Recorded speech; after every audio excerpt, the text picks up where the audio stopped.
Hello.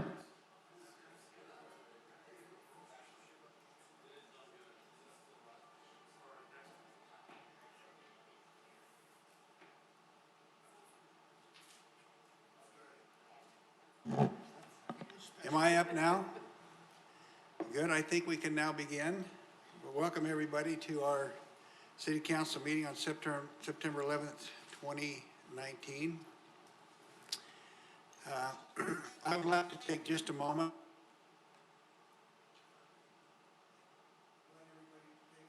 Silence in respect for the date today and what happened 18 years ago.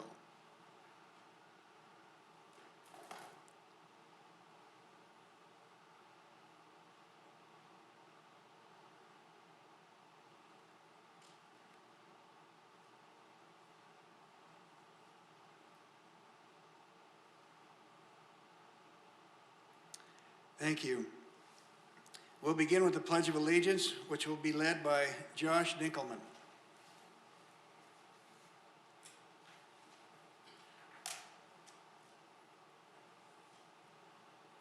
May everyone please stand. Now restate the Pledge of Allegiance with me.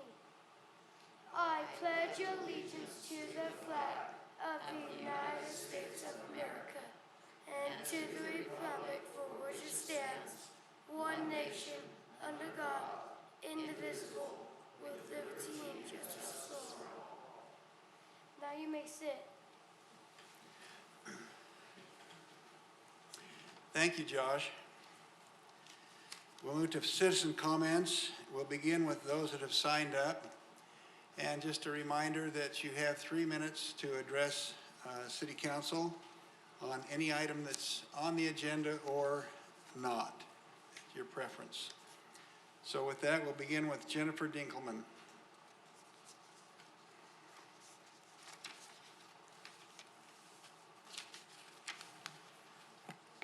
Thank you for the opportunity to be here.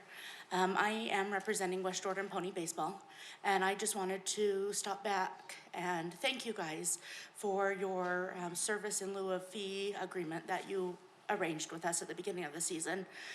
We had a lot of great opportunities and a lot of wonderful experiences for our youth to be able to be a part of in order to work off those fees. One of the most memorable experiences was cleaning the rodeo grounds. We went over one morning at about 7 a.m.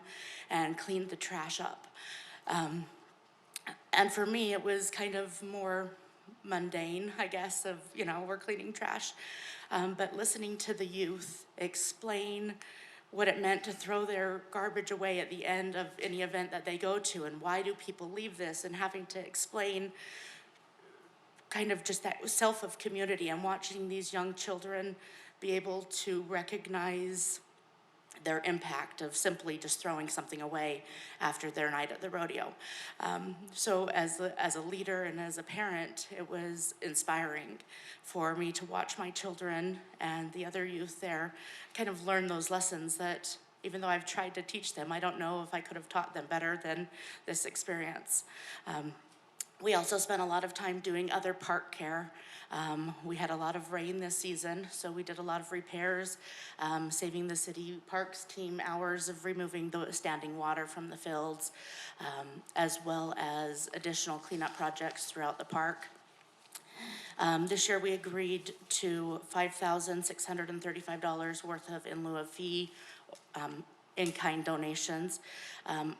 According to our calculations that we have, we came up with $7,662.32 is the final estimate of what we gave back to the city. So again, I just wanted to thank you for recognizing our nonprofit organization and what we do for the kids and allow them to be able to play baseball.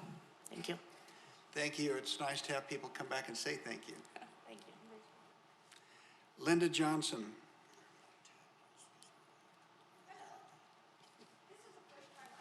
To a council meeting and the first time I've ever talked, so bear with me.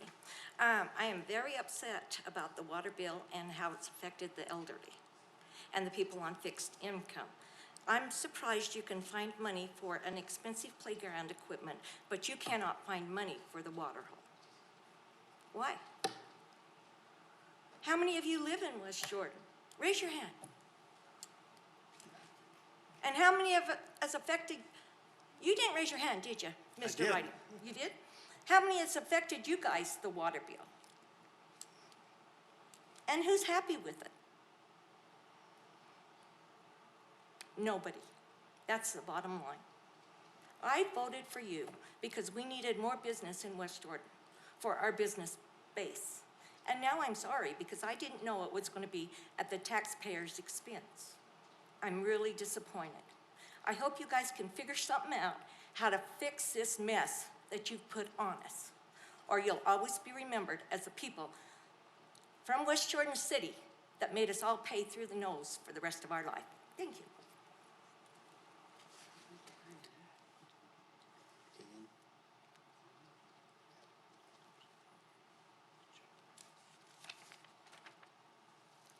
Jay Thomas.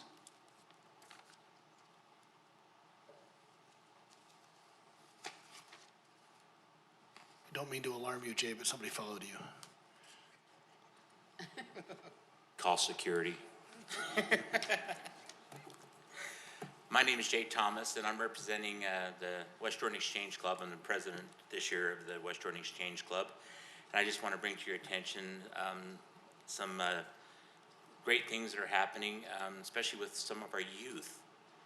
We had the ability to present an ACE Award, which is actually a scholarship that we had chosen from our group to one senior from each one of our high schools. And so we chose this particular individual. She's a great gal, a really neat youth. Her name is Michaela Infanzon. Okay, anyway, I butcher names.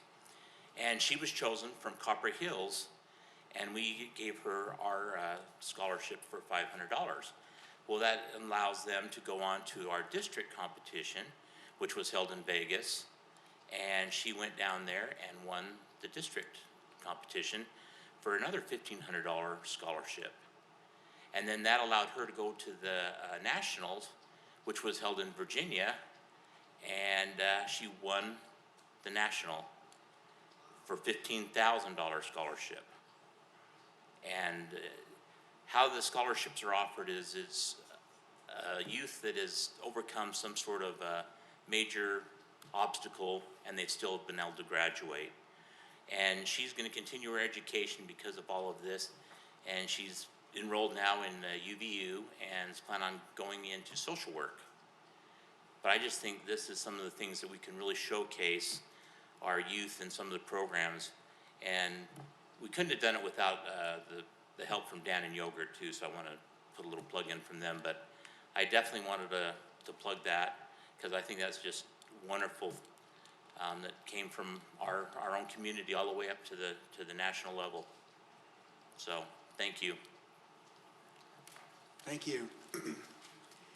Is there anyone else who would like to address City Council this evening? Please come to the microphone. Melissa Worthen, you guys know who I am. I just want to take a minute on today.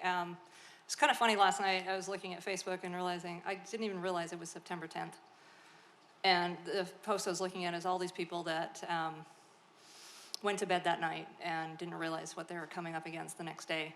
And I'm sure we all remember where we were during that time. I have a brother that actually worked at the Pentagon and lost 15 men that day.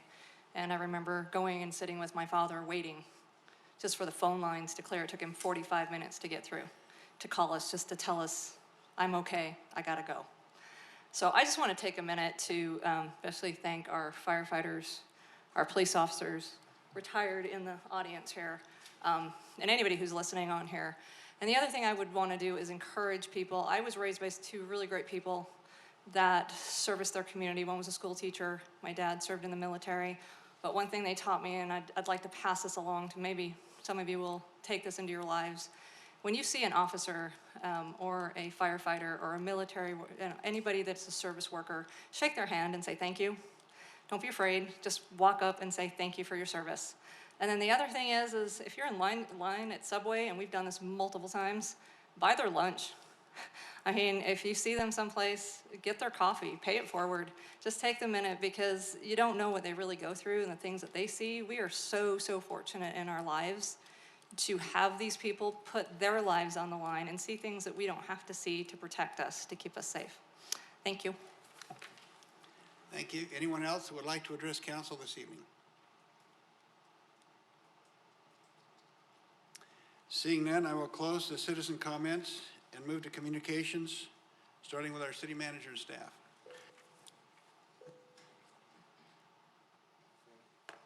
Mayor, City Council, I'm just going to let you know that we're hearing maybe an update from Corbin Lee and Scott Langford. I'll let you also know that Rob Wall was attending this afternoon's UCLT meetings in Salt Lake. Cameron Deal asked him to stay to discuss the possible tax changes that are the legislature's looking at next year.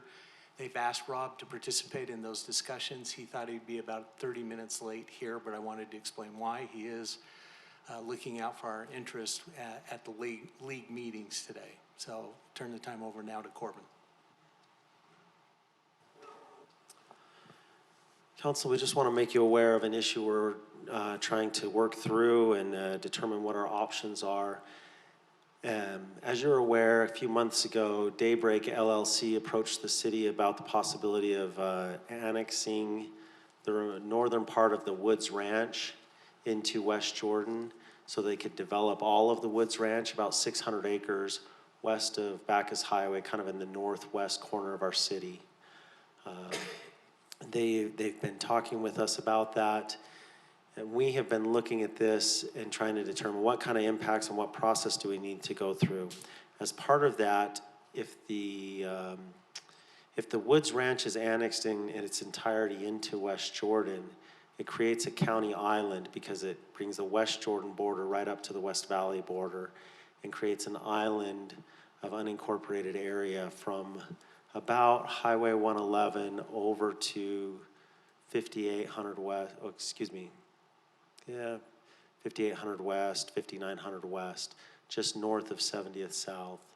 The county has indicated they're not willing to allow an unincorporated island to be created. So we're working through what the options are. I just want you to be aware because we will be coming back to you after some meetings with the county, some meetings with the developers. We'll need to have a discussion with you about how you want us to proceed. Do you want to consider a larger annexation? Do you want us to look at that neighborhood? What are the financial consequences? Can that neighborhood be served by the city? We'll need to have that conversation. We just want you to know that was the county's position, not to create an island. And so we need to go consider options from there. We have a couple of questions. First, Councilmember Burton. Thank you, Mayor. So Corbin, you're talking Woods Ranch is part of South Jordan right now. Is that correct? The southern part of Woods Ranch is in West Jordan currently. The northern part of Woods Ranch is in unincorporated county. Okay, so it's not, I thought I heard you say something about South Jordan. No, sorry, Okay. Just West Jordan. I All must right, have that's where I misspoke. was confused. Thank you. Councilmember Anderson. Thank you, Mayor. I remember when they created like the townships, the legislature had kind of had codified that you couldn't leave unincorporated islands. So I don't know that it's necessarily a county position. I think it's the state that says you can't have, at least in counties of the first class, unincorporated islands. There's two annexation processes. One annexation process, which is not available to us, allows for the creation or the remainder of islands. The second annexation process, which is available to us, only allows for islands if the county agrees to allow it. That's what we're facing, and we need to work through that. Okay, and then the second question I have is typically residential developments don't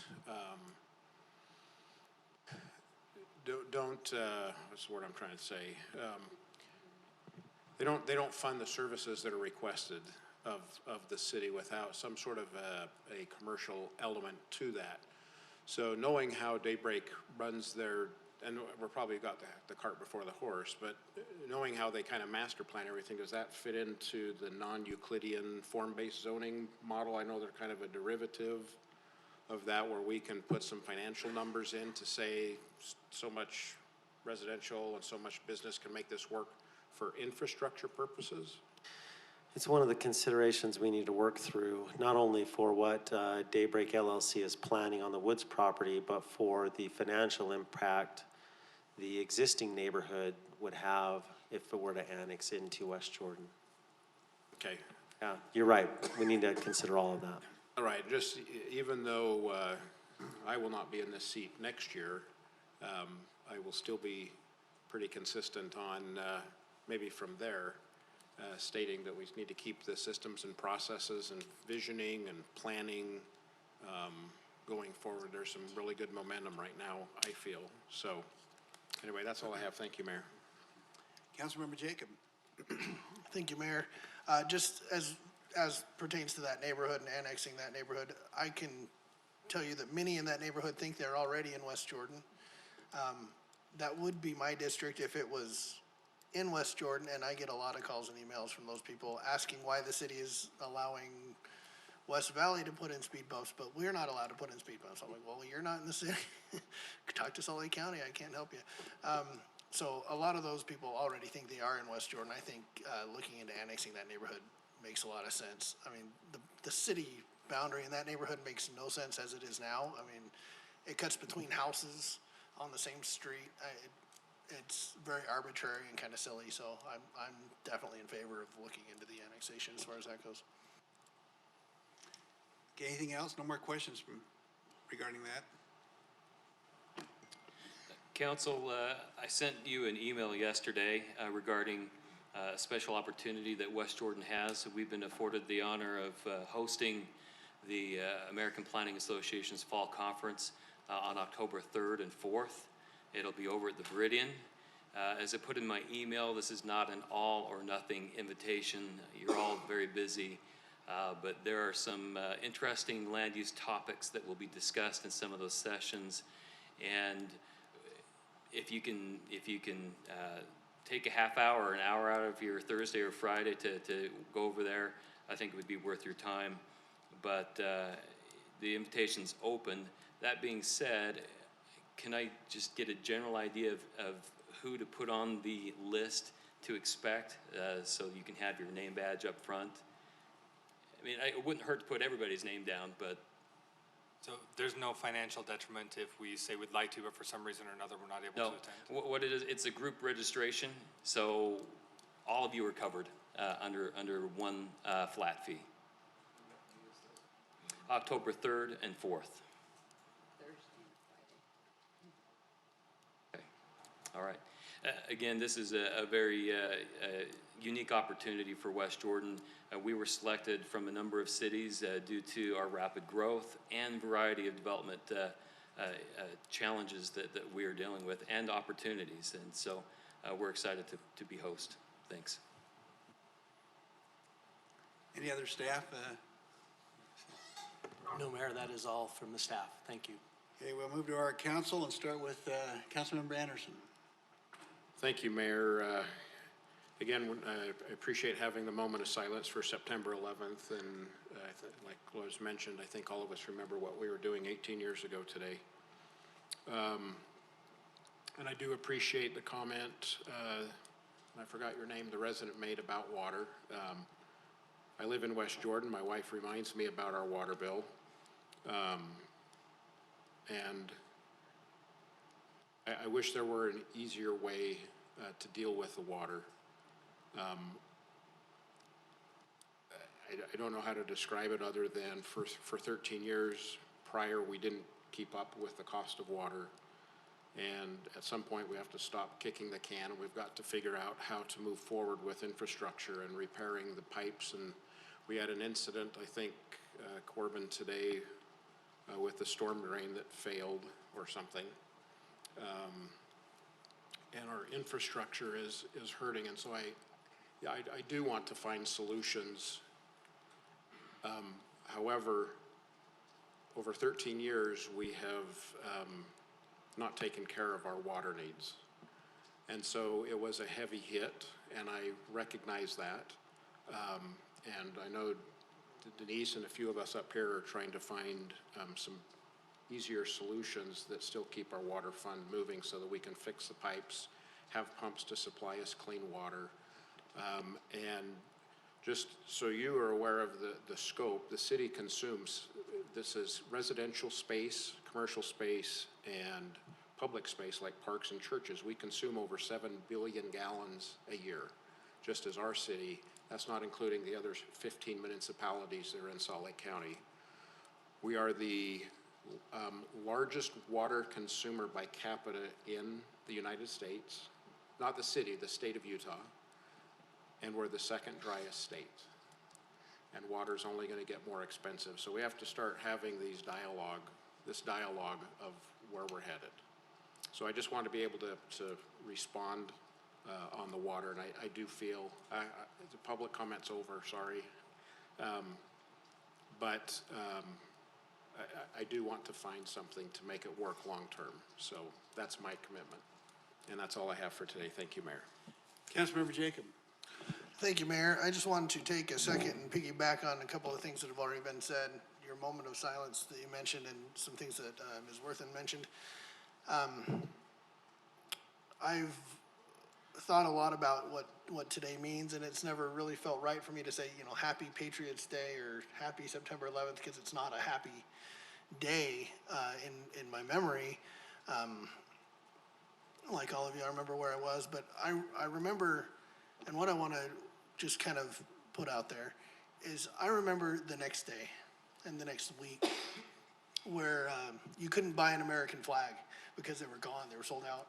I remember the Deseret News or the Tribune printed a full-page insert of an American flag in their newspaper so that you could have something to put in your window to express your unity or your solidarity with everybody else who's doing the same thing. And Congress coming out onto the steps of the Capitol and singing God Bless America together, both sides, all at once, the tenors and the basses, and then the sopranos and the altos. Just kidding, that's not the sides. The blues and the reds and the conservatives and the liberals and everybody in between coming out together. And for a week there were no airplanes in the sky, and there was no baseball being played, there was no football being played, and it was the first time that the Super Bowl ever got pushed to February. But I remember that aftermath and how united the country was and how united people were. And so today, as we have our deliberations and our things that we're going to talk about, unfortunately it's a rather light agenda as far as that goes, but let's just keep that unity and that civility in the back of our minds as we move forward, not just today, but every day going forward, but especially today, that we deliberate with a little more respect and a little more, not that we have a problem with that really, but just keep that unity and that feeling that we had on September 12th going forward. Thanks. Councilmember Whitelock. I want to thank Councilmember Anderson for articulating issues with the water and add one thing that we all have to understand. And before I got into government and really looking at what government did, I didn't understand this either. Because I look at my home budget just as a big budget. I don't look at it as this is my house, this is my kids, this is me, this is my husband. I just look at this big pie. But in government, we have certain slices of that pie that are only allowed to be used in certain areas. So while we are putting in a park, that is different money than water money that is restricted to be used for money and collected for water.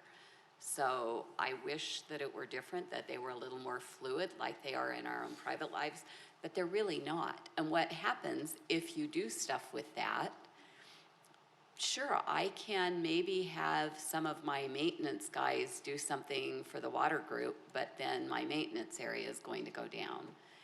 And there's a certain point where you can no longer go down. Now, I know that some of us feel and have actually sent out information about water saying that there's money for it, but no one has shown me where that money is. And I've looked at the budget over and over. And we have a new finance director, and she's amazing in my opinion. And we are looking at it, and we are trying, because we are all residents, we do all pay. I don't have an automatic sprinkling system, and sometimes I get distracted, and I'm nervous about my next bill personally, because I know of at least 2 days where that water ran, I'm guessing for 12 to 24 hours. So it's gonna be kind of high, and that's a hard hit on the budget, because whether I'm retired or I'm still working, my income doesn't fluctuate because it's set. I earn a certain amount every month, and that will mean that I'm gonna pay a lot in that water bill. But I'm grateful for clean water that I can get out of my tap and that I can flush my toilet. And so for me, my hundreds of dollars in my water, and my last bill was $187, which was my highest water bill ever. It does seem like a lot until I look at it compared to my phone bill or my cell phone bill, because I'm old, I have both a landline and a cell phone. And when I take it into consideration, then I say, okay, and I understand it's very hard to handle, but I hope that everyone understands that we're trying. I don't think anyone up here wanted to have to increase water rates at such a high level. But the choice was we do that, or our bonds that have been issued can be called due immediately, and then we're gonna have to raise the rates exponentially, because we're gonna have to pay a lot, we're gonna have to pay that whole debt off at one time, and then we're not going to have a good credit rating. So the future tanks that we need, that I believe are 9, we need 9 more tanks. And we really do feel that the legislature, there is a very strong chance that they are going to mandate that we have a 24-hour supply of water, and currently we have about a 12-hour supply of water. And I don't know, but I'd like to know that we had 24 hours, because when I watch natural disasters, water runs out really fast. So I appreciate that you're upset. I get that, because believe me, when I got in this seat and learned how our water was, I was upset too. And I was angry that I was going to have to be the bad guy because others had chose not to. But at some point, we have to pay the bill. So if any of my fellow council members wants to show me where that money is, I'd appreciate it, because it's hitting my home budget and it hurts, and it's hurting many of the people that I represent. So if any of you want to show me that money, just call me anytime, day or night. Y'all have my number. Thank you. Councilmember Lamb. Thank you, Mayor Reining. I apologize tonight. I've been through this cold for about 2 weeks now, where it affects my nasal drip and it affects my ears, where I can't hear very well. So while I can hear you all, I can't hear you as well as I'd like to. It's like you guys can hear in stereo. I hear in mono right now. So, and no one wants to hear in mono. So a few weeks ago, I was approached by someone who was angry about businesses in West Jordan, and told me businesses are leaving West Jordan by the millions, and nobody wants to come to West Jordan for business. And I kind of sat back from it and said, I've been on the council for about 20 months now, and I don't know what those businesses are that are leaving, but I do know that we have a list of tons of businesses that are moving into West Jordan. And I did get a year-to-date list of businesses, and I want to read off a few of these, because these businesses decided to come to West Jordan because they thought it'd be a great place to do business, and I'm glad that they came. In January, Altitude Trampoline Park, Discount Tire, Intermountain Helical Pierce Corp, K&K Drywall, Mr. Dry Cleaners. Some more in February, Electrical Control Techniques, Brain and Spine PLLC, Mr. Dry Cleaners, Quick Quack Car Wash, Lucky Grocery Store, which is fantastic because I've lived here in West Jordan for almost 20 years now, and that Albertsons being empty was the worst. And so I'm glad that a store like Lucky's wanted to come into our city. In March, A1 Tax Services, Copper Rim Machine, DVD Game Exchange, Honolulu Grill, Naismith Family Dentistry. I'm not naming off all of these because there are tons more, but I just want people to know that if you ever hear of someone saying businesses aren't coming to West Jordan, give me a call, give Mayor Riding a call, give David Brickey a call. We'll give you the list, because businesses do want to come to West Jordan, and we as a council, and I know as a city staff, we want more businesses come, and I know talking to Paul Coates, who is over economic development, that many more businesses are planning to come. We heard the big announcement about Amazon coming to West Jordan. That didn't happen overnight. That was due to council members, it was due to staff members, it was due to economic development, it was due to other teams in the state as well that looked at that and found a way for that to come to our city. Will Amazon be great for West Jordan? I think at this point, yes, but we'll never know. But once they get here, we're gonna see. But I do want to say that West Jordan is open for business, and we are happy to have any other businesses come to our city that want to. Thank you. Councilmember Burton. Thank you, Mayor.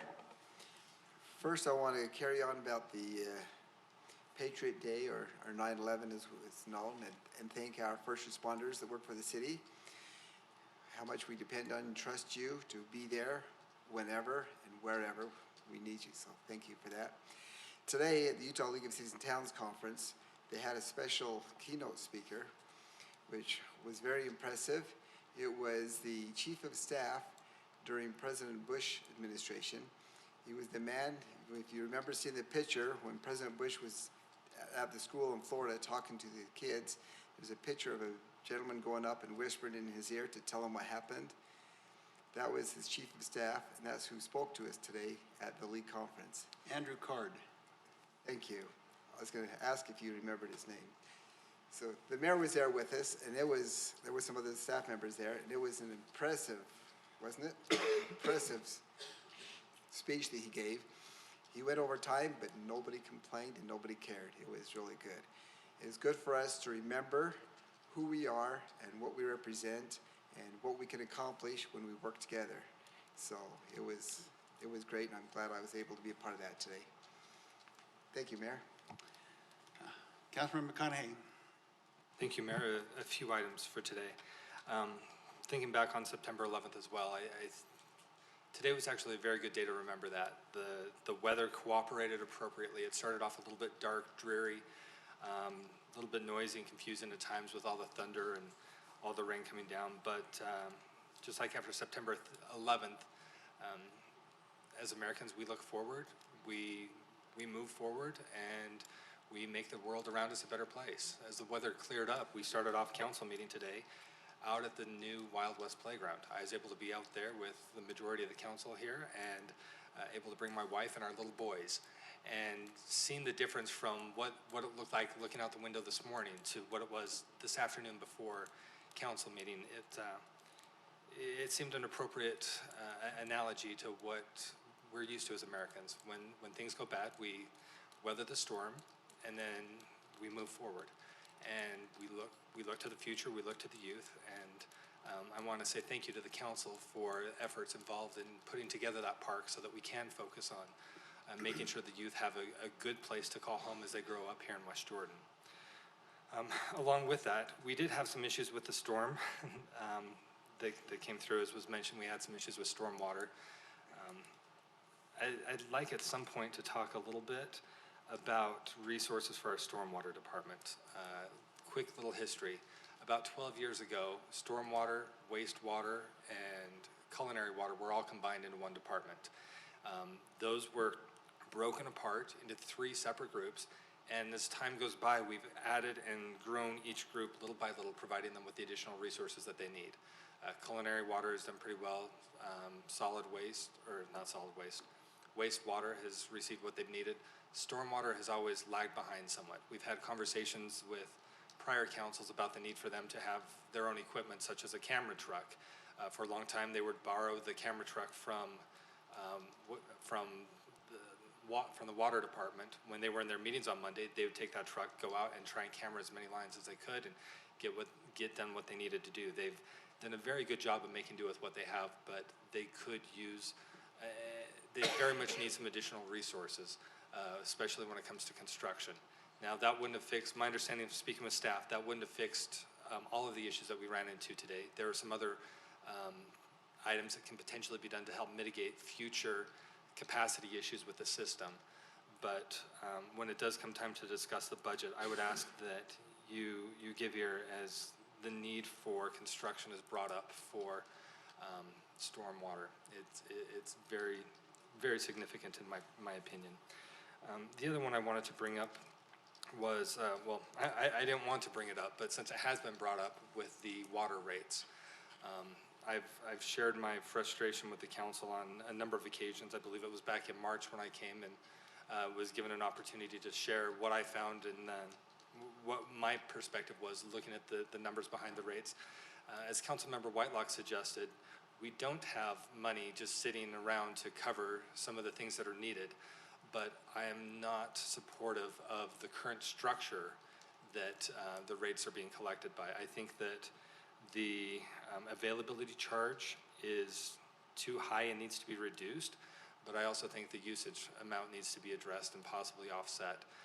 As I shared with the presentation back in March, I think that we're charging too much for the folks who are using very little, and that excess charge is going to subsidize those who are using substantial amounts of water. Personally, I would have liked to have seen us readdress this prior to this point. I've had conversations with a number on this council. I know that there's a hesitancy to have another conversation on the dais about this during an election cycle. But if there's anybody who would be willing to put it on the agenda sooner rather than later, I would love to have a revised rate structure in place well before the first of the year so that businesses have an opportunity to plan and get it there. I worry that if we wait till November, December to have that conversation, we're going to say, you know what? Previously, the council decided we were going to have rates go into effect January 1st. We don't have enough time to do that. We're going to delay this another year. And I would hate to see any rate corrections wait until January 2021. I would rather take the political hit and have that during an election cycle rather than wait and potentially put off any correction. So if there are any of you who would like to co-sponsor that as an agenda item with me, please let me know. I would love to try and make that correction. Other than that, I would also echo what Councilmember Jacobs said. Obviously, this is a sensitive issue. Not everyone agrees with water rates, but I appreciate the fact that with this council, we can have the conversation respectfully and without demeaning each other or the conversation. I very much appreciate the ability to have open, honest, direct conversation with every member of this council, and despite disagreements, be able to get along and still be friends outside of the dais. I think that's one of the things that makes West Jordan a home of good neighbor. I think it's ideal when we're the ones modeling that value, and I want to thank everybody here for doing that. The one thing I forgot to mention, because she had stepped out, Ms. Dinkelman, when she came and spoke about her appreciation to the council for allowing service in lieu of fees for the Pony Baseball League. I very much appreciated her being willing to come. I know it's not easy for many people to come and publicly address the city council. And most people just do it when they need something. So to see the Pony League have somebody come here and say thank you, I'm going to remember that next time they come around. I very much appreciated that. And I also appreciated her relaying the lesson that the children learned. To see that they had contributed, the numbers that she gave out were something to the effect of $5,600 in fees that were waived, but the service that they provided totaled about just over $7,600, which is a 36% over repayment to the city. But more important than that, hearing the comments about the lessons that the youth learned, those are the times I think it's appropriate to allow our city to be to allow those services in lieu of fees. So I want to thank the council for that one again, and thank Ms. Dinkelman for bringing that to our attention. So it's so infrequent that somebody takes the time to come back and say thank you, let alone share the benefit that they received from that. So I will cut my comments at that. Thank you, Mayor. Thank you. I'm going to follow up with one item that has been mentioned and one that Councilmember Lamb mentioned. As we had the opportunity to hear Andrew Carr today, he went through the whole dialogue of what happened on September 11th in Florida with the president, and how they flew to Barksdale, Louisiana, and then they flew to Offutt, Nebraska, before they flew back to Washington, D.C. and went through all of these things. And what an experience it was for us that were there to listen to him and hear firsthand the things that were going through that day that the president was facing and the challenges he had. Councilmember Lamb talked about businesses. I had an interesting experience yesterday.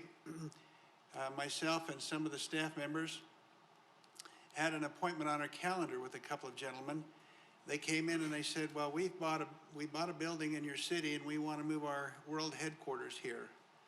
And I think some of us were really taken aback by that.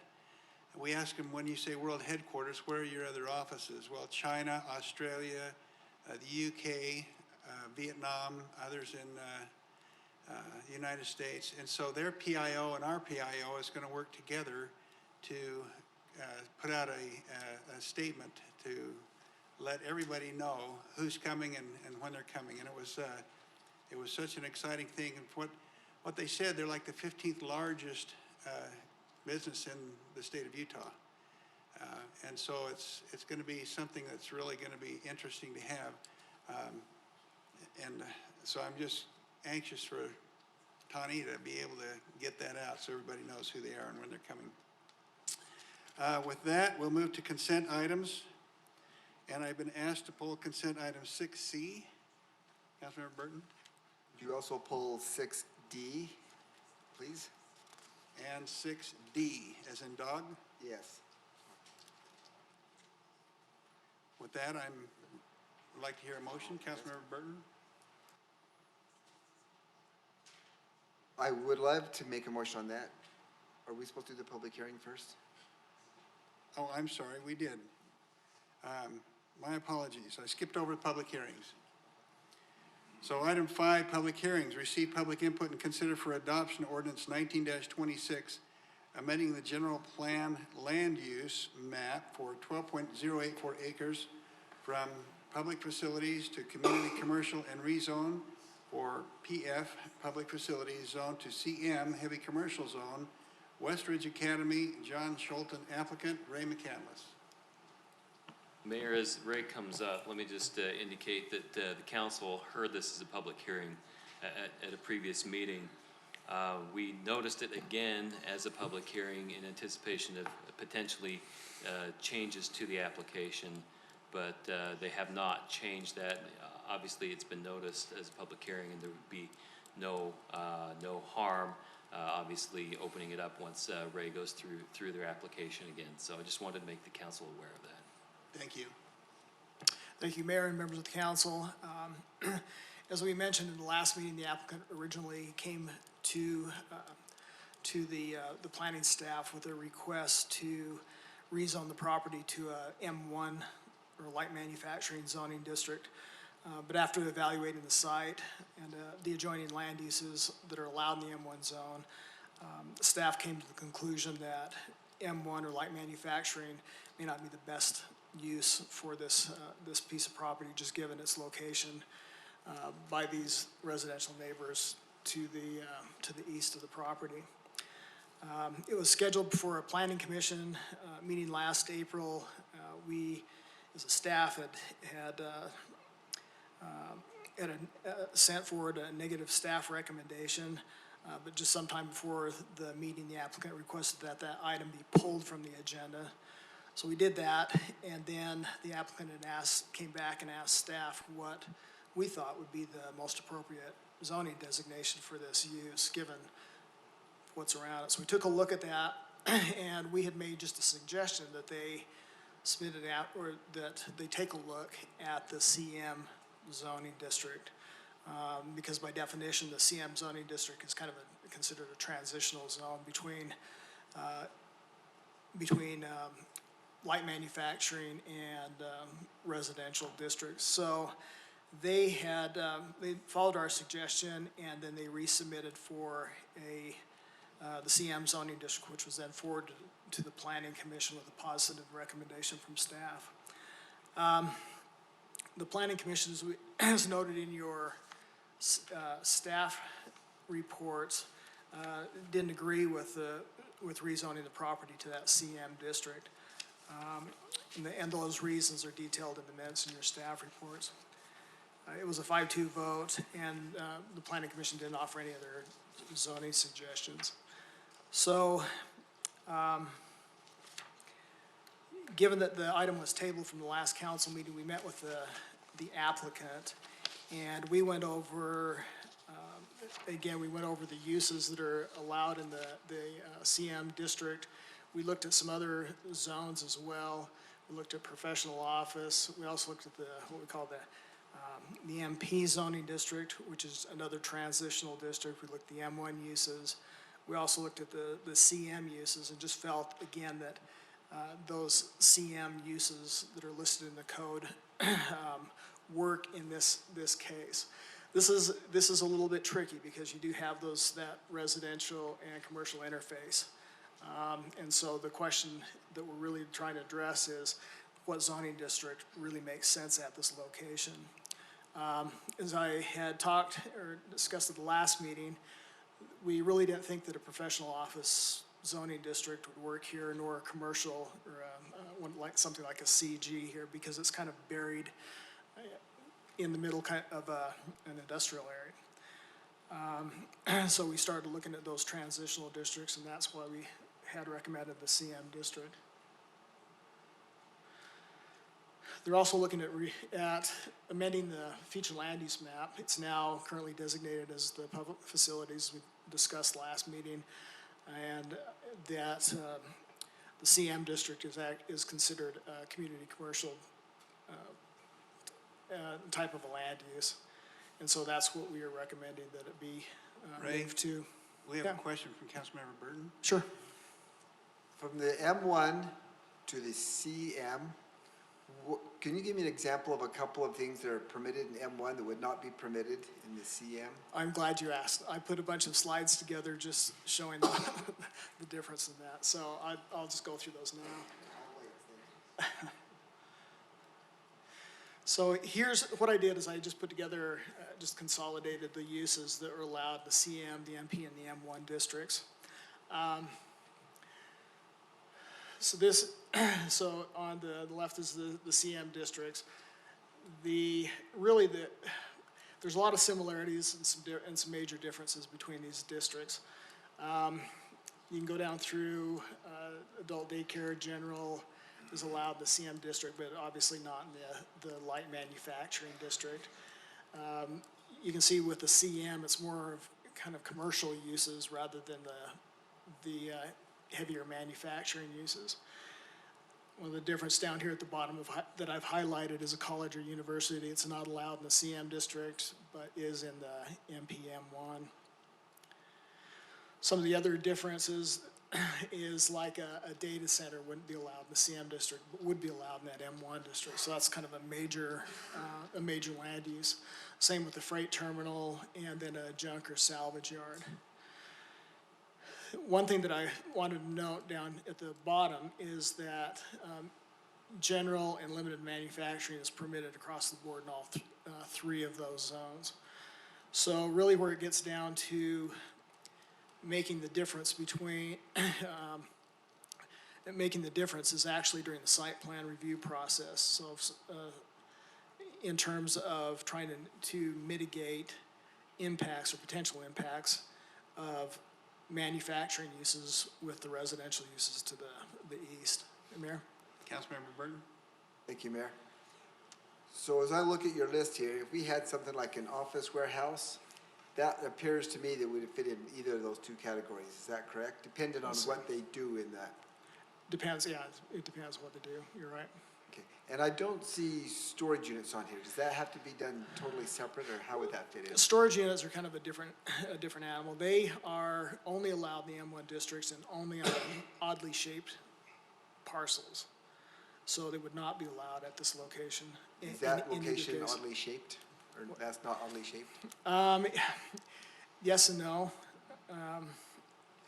It doesn't meet, we do have a definition of what oddly shaped means, and I can pull that up. I don't have it handy, but my recollection is no, it does not meet those requirements. Okay.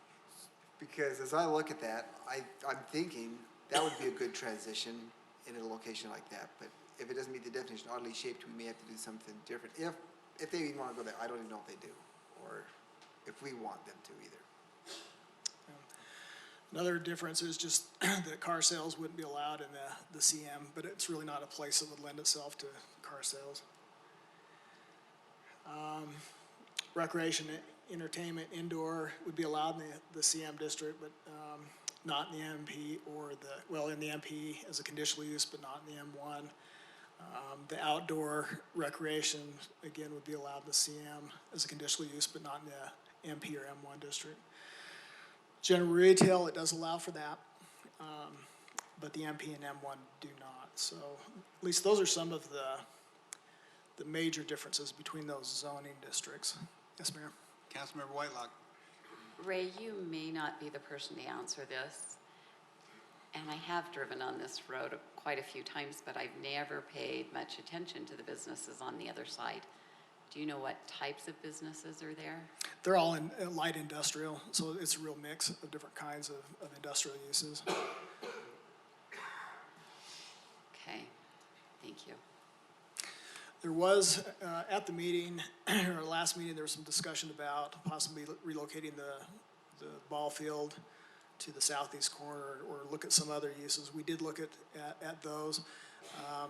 As far as, I don't know if there's a difference between the sizes of baseball fields versus softball fields, but the applicant did do an overlay showing that the baseball field almost works, but not quite because the dugouts don't fit. But that's really kind of a separate issue. We're really looking here at the land use, whether or not what district really works for this location. Mayor? Councilmember Anderson. Thank you, Mayor. I just want to ask, I don't think there was specific entities that were interested, but I thought at the last meeting when we discussed this, the applicant had indicated that there might be some entities that are interested in Site 2 that were certain types. Where would they, if that's true, where would they fit on this? What type of? Oh, I don't know the answer to that. The applicants are here and Okay. I can probably address that. Okay. Thank you. Councilmember Whitelock. And mine's kind of on that same line because I'm not sure that they had anyone in mind to buy that parcel. And that is a question I would want to know. Is there someone that really wants that? Or are we just changing zoning for some time down the road?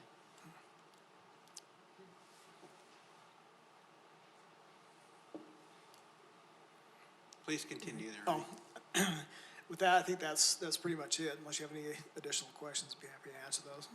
Any more questions for staff? I know the applicant is here and would like to speak for a couple minutes. If that'd We'll be all invite right. him to do that after we close public comments. Invite him up. So if there are no more questions, we will open the public hearing for public comments. And anyone wishing to address council on this issue, please come to the microphone.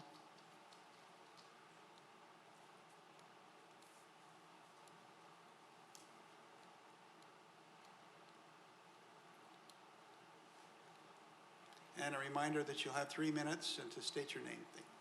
I'm Janet Farnsworth. I'm the Executive Director at Westridge Academy and also a neighbor. I live in the Wildflower Acres subdivision that borders the east side of this property that we're discussing. I just wanted to reiterate a couple of points. I really appreciate Ray and his staff in their assistance in helping us determine a zone that we felt like would be appropriate given our other neighbors and given our residential neighbors to the east. A couple of things Ray already mentioned. We changed the zoning request from M1 to CM after we took some look into the zoning requirements and understood that that was a better buffer.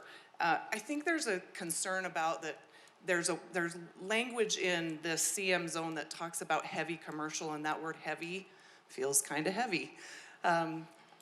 We, as neighbors, also feel very concerned about noise, sound, vibration, odor, and so in the CM zone, those are specifically outlined, and some major ones are restricted. There was a question from one of the council members about if there has been interest in the property, and we had a paving company that approached us, and we said no thank you because of odor and sound. Those are issues that we would have a concern about as well. The other thing I want to just reiterate is Westridge Academy is a residential treatment center, and that means kids and families live on our campus. About 120 kids and adults live there at any given time. And so we have the same sorts of concerns that our neighbors do in the subdivision. And we would be very concerned and would be wanting to have those conversations with the city council before we would approve anybody to buy the property. Another thing we talked about in last meeting was about the easement. There is a piece of property that's 119 feet that is for drainage that the city council controls the decisions around that, and that there's a setback of 30 additional feet. So to give you some perspective, the length of this room is 66 feet about. So imagine 3 times the length of this room before there would be any building constructed on this property. So I'm happy to answer other questions if any of you have them for us. Are you representing the applicant then? Yes. Any questions for the applicant?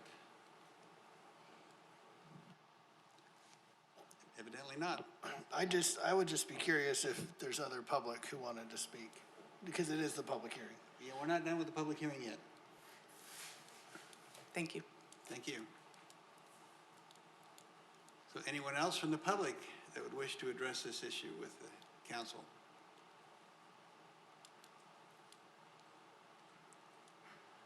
Seeing none, then I will close the public hearing and allow the applicant time to speak. But the applicant has just spoke, unless there's another applicant that would. Okay. Then we'll turn it back over to council for further discussion and or a motion.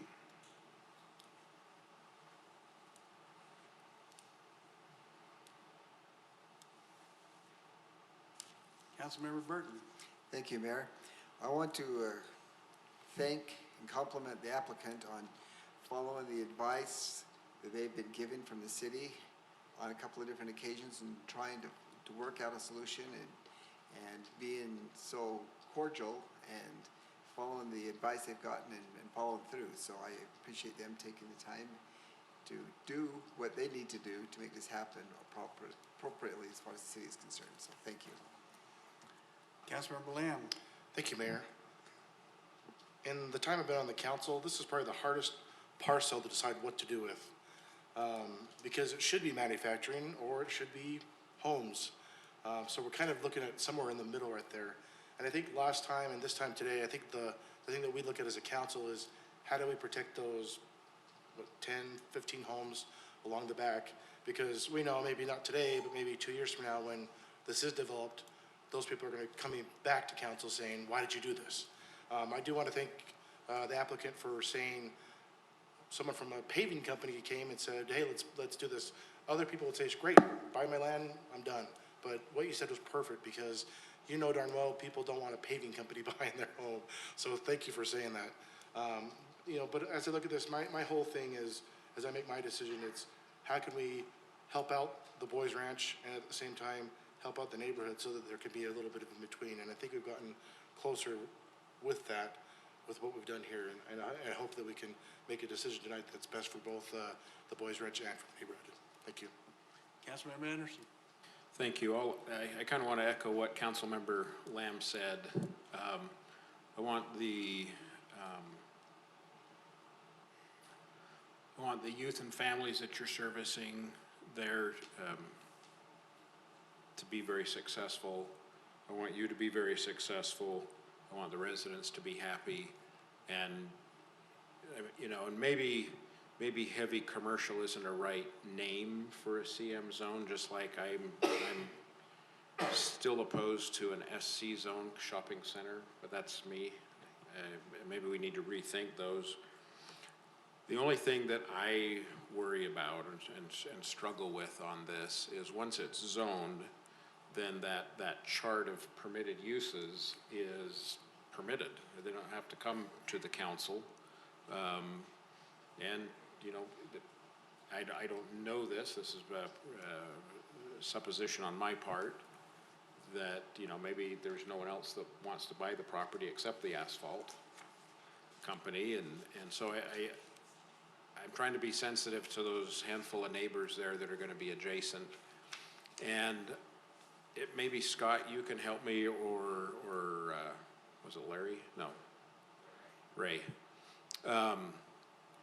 When they're saying 66 feet and then the 30 feet, and it's 3 times the length of this room, I'm having a hard time visualizing that on this map of what can't be developed. Sure. Would you like me to jump in now? I'm, with the, hopefully you can see my cursor there. That shows the drainage easement that comes through here. There's an existing storm drainage easement. I don't know if it actually flares out like that. It might be the physical constraints, but that gives you a general idea of the width. And this may or may not be helpful, but if the zone is granted by the council, there are other restrictions in our code that help with buffer and transition. For example,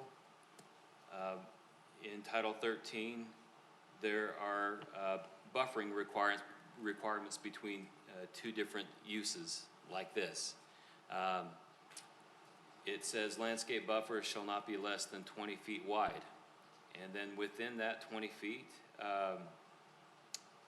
you're required to do some fairly heavy landscaping. A minimum of 1 tree for each 400 square feet of that buffer area has to be planted.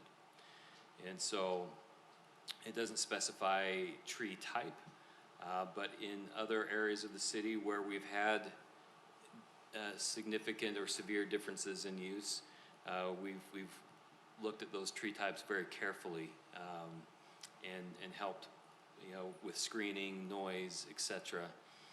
And so that's already in the code. And if this were to move forward and they were to apply for a subdivision and then a subsequent site plan, that would be a condition already that the council's adopted years ago that they would have to comply with.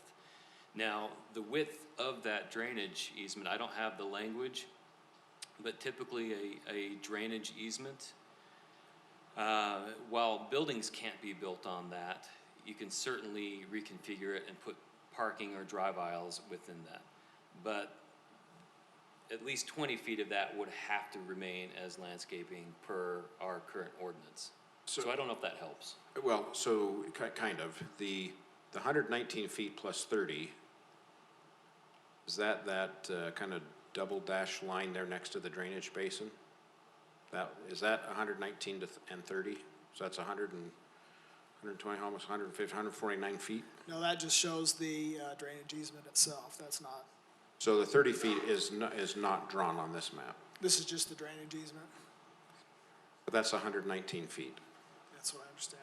And so from that dark black line to that dual dash line is 119 feet? Yeah, I think it is. I think it is.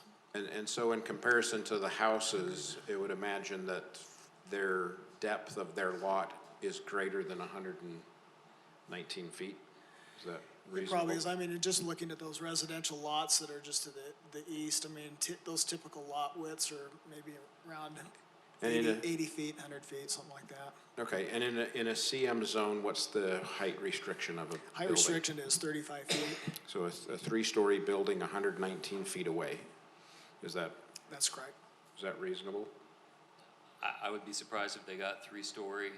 2-story is typical for that, unless they did something creative with grade and stuff like that. Okay. And the zone is for, we're not talking about these lots that appears. It looks like site 1 is 1 lot, and site 2 is 1, 2, 3, 4, 5, maybe 6 lots, is that? That's correct. But we're not approving lots. This isn't a subdivision No. thing. This is just simply zoning what potentially could be 6 lots. Right. Okay, that's all I have. Thank you, Mayor. I just measured those residential lots, and they average between 112, 115 feet deep. Councilmember Anderson. Okay, so if they're, you said how deep? So those lots are about the same as the drainage basin, so it's basically a residential lot spacing in this interface zone of something that could potentially go up to 35 feet for 3 stories. Okay, thank you. Councilmember Burton. With the zoning that's there now, what is the height limit? Oh, the current zone? Yes, the current zone. In that PF, Yeah. I think Scott's looking that up. But one thing, just, Councilmember Anderson, is that in the M1 zone, the setback to a residential district, the required minimum setback to a residential district is 60 feet. So this has got more than what would be required if an M1 zone were adjacent to. Did you say 16 or 60? 60, 60. The height limit in the PF zone is 30 feet. So 30 in the PF, and M1? No height It's limit. unlimited. Oh, but the CM, there is, that's the 35. CM is 35. So it's 5 feet higher. So our best choice, that I'm trying to get, is the CM for a transition. I mean, that's certainly not suitable for residential in that location. So it has to be a transition regardless of what we do. And you're telling us the best choice we have on our books for a transition between residential and industrial is our CM? That's our recommendation, yes. Thank you. Councilmember McConaughey. Thank you, Mayor. Just quick clarification. As I'm looking at the staff report, I don't see anything from the Planning Commission. The Planning Commission has not reheard this since the modifications. Is that, or they have? What was that? Do we have any updated input from the Planning Commission? Didn't you say this is not changed from the last application? The request for CM district is the same. So I think they didn't have anything further, I guess.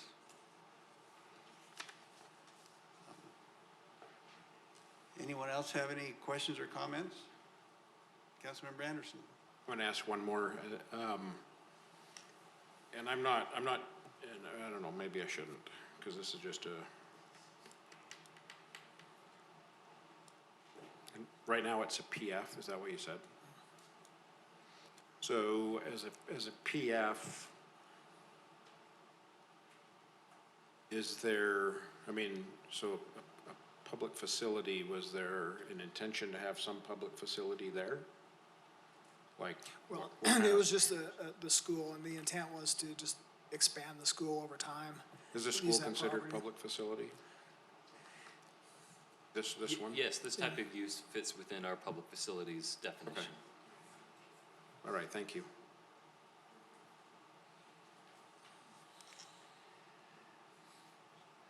Any further discussion?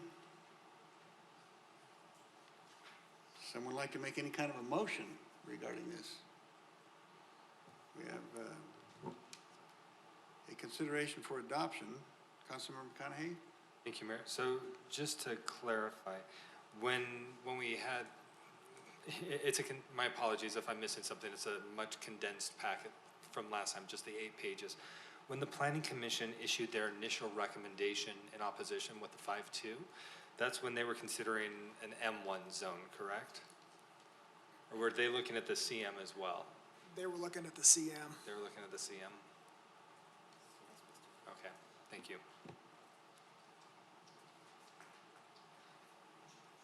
Councilmember Burton? Sorry. So from our last public hearing to this public hearing, we're looking for it's the same. There's nothing different.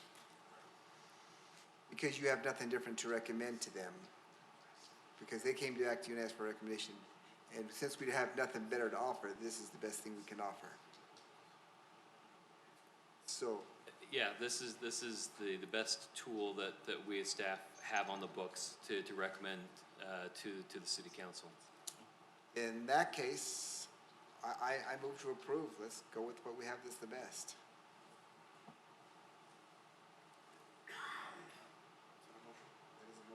Second that?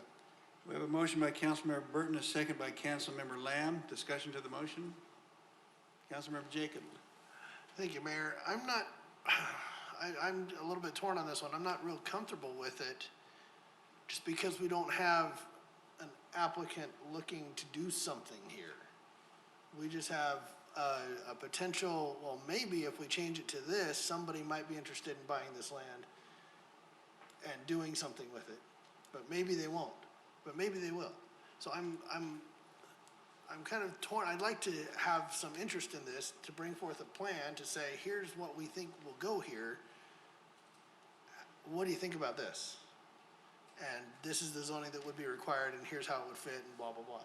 Because if it were like a storage unit, for example, very minor, if we could shoehorn a storage unit into our new storage unit regulations, which maybe we ought to revisit.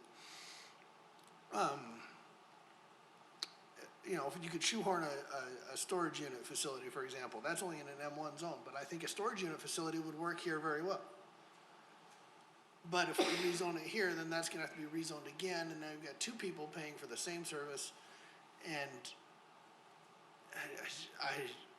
I'm just really hesitant without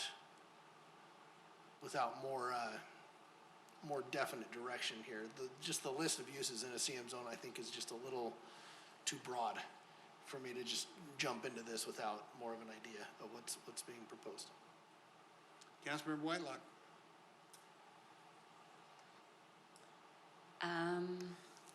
I agree with Councilmember Jacob. So I'm going to attempt a substitute motion. And my substitute motion would be to approve, make sure I get it right, I believe it's Site 1 with the zoning for CM, and then encourage the applicant, if they get a potential buyer, to come before the council, because I'm hesitant to say yes to parcel 2 that's so near the residents. So my motion is to approve Site 1 with CM zoning. Councilmember Jacob. I'll second that. So you have a substitute motion by Councilmember Whitelock and a second by Councilmember Jacob. Discussion to the motion. Councilmember McConaughey. Thank you, Mayor. I'd just be curious if the applicant's amenable to that. Say again, please. I'd be curious to find out if the applicant is amenable to that, just the one site instead of the both. I would like to allow that to, the applicant to respond to that.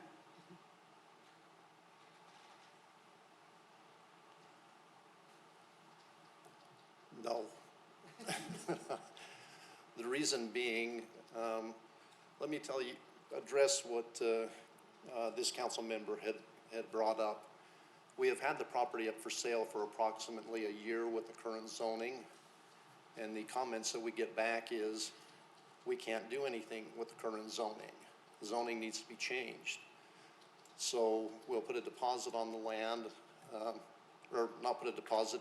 If you want to get the zoning changed, we can continue with it. So we've kind of been down the road of, we can't do anything. So we're kind of at a deadlock on it. As far as doing the one over the other, we added the one in just to avoid, in the future, if we decided to do something with that piece of land, having to come back and go through the process again. We're just trying to sell the one piece at this point with the intent of keeping the other piece for program enhancement down the road. Thank you. Councilmember Jacob. Thank you, Mayor. With all due respect, we get buyers in here all the time filling out applications for zone changes who don't own the property, who don't go to the owner of the property and say, you change the zoning, then I'll buy. I would say most of the time, in my 7 years that I've been sitting on this dais, in one capacity or another, it's the buyer who comes in and applies for the zone change. Great majority of the time. So I understand where you're coming from, but on the other hand, I'm hesitant to say that all the buyers, that a buyer can't apply for a rezone, because a buyer can, and they do all the time. And so if they've got ideas, I'd love to hear them. Councilmember Burton. Thank you, Mayor. I would not be in favor of the amended motion, but I also want to state that if we had a buyer and a plan, that doesn't guarantee that they'll follow through, and it could still change. There are no guarantees on that, so we have no guarantees either way. Seeing no more discussion on the substitute motion, let's vote on the substitute motion. Councilmember McConaughey? No. Councilmember Lamb? No. Councilmember Anderson? No. Councilmember Jacob? Yes. Councilmember Whitelock? Yes? Mayor Riding? No. Councilmember Burton? No. Motion fails 2-5. I'll go back to the original motion. And if I could get that read, that original motion read again. Councilmember Burton? It is, based on the information and findings set forth in the staff report and upon the evidence and explanations received today, I move that the City Council amend the future land use map from public facilities to community commercial and rezone from PF zone to CM zone for the property located at 5500 West Bagley Park Road. And is there any further discussion on the original motion? Councilmember Anderson? I think his motion in Councilmember Burton's motion indicated community commercial when he said it, and CM is heavy commercial. I think he was reading what it said here regarding the, is that correct? We're talking future land use map and rezone. That's the difference. Councilmember Whitelock.